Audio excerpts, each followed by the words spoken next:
My phone rang while the candles were still burning evenly. 71 missed calls. I didn't answer. I was watching the door instead, the place where she had just disappeared, wearing black, wearing certainty. The kind of certainty that only comes when someone else is waiting with open arms and borrowed promises. Another vibration, a message this time. If you want to join Thanksgiving, come wash the dishes. My daughter-in-law's voice carried arrogance even through text. I typed one word: enjoy. I placed the phone face down beside the wine glasses, 2 of them, one already poured. The house smelled clean, intentional, calm. Then came the knock, soft, hesitant. Not her. I opened the door and welcomed the woman my wife never thought would sit at my table, her boss's secretary.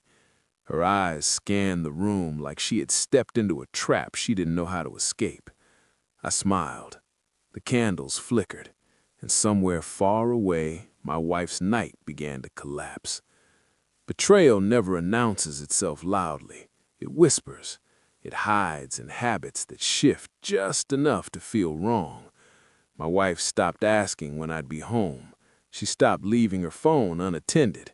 She laughed differently, lighter, rehearsed, and she began talking about her boss. Too often, always defensively.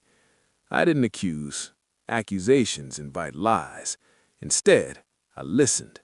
I observed. I let patterns repeat until they confessed on their own.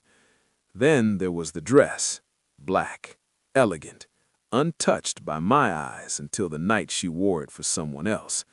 She didn't kiss me goodbye. She didn't have to. I knew. What I didn't know yet was how deep the deception ran, how many people had been invited into the lie, how long I had been reduced to a placeholder while she rehearsed a different life. That's when I remembered something important about myself. I don't explode. I prepare. I stayed polite. I stayed predictable. I kissed her cheek in the mornings. I asked about her day. I played the role she had written for me. Unaware husband, safely irrelevant. Meanwhile, I collected evidence the way others collect souvenirs. Phone records, calendar inconsistencies, security footage from places she claimed she'd never been. Nothing illegal, nothing dramatic, just truth. The secretary's name surfaced again and again, not as a lover, but as a witness, the quiet observer, the keeper of secrets that didn't belong to her. So I invited her. No explanation, no pressure, just dinner. The candles were intentional, not romantic, surgical. Light reveals more than darkness ever could. She arrived tense, professional, afraid. We sat. Silence did most of the work. Her hand shook around the glass. I waited. She spoke first, not because I asked, because guilt always seeks a listener. She told me everything my wife never would. The hotels, the private lunches, the promises of divorce that were never meant to be kept. How my wife spoke of me like an obstacle, not a man. I listened without reacting. Then I slid my phone across the table. Photos, receipts, a private album of my Swiss villa, sunlit rooms, clean lines, a life my wife believed she was stepping into with him. The secretary's face drained of color. She said you had nothing, she whispered. I nodded. At that moment, my wife called. I answered, speaker on. She heard another woman breathing in my house. The silence on the line was louder than any scream. She came home furious, the black dress wrinkled, the confidence gone. She shouted. I stayed seated. I handed her everything, printed, organized, undeniable. Her phone began ringing, again and again. 71 calls.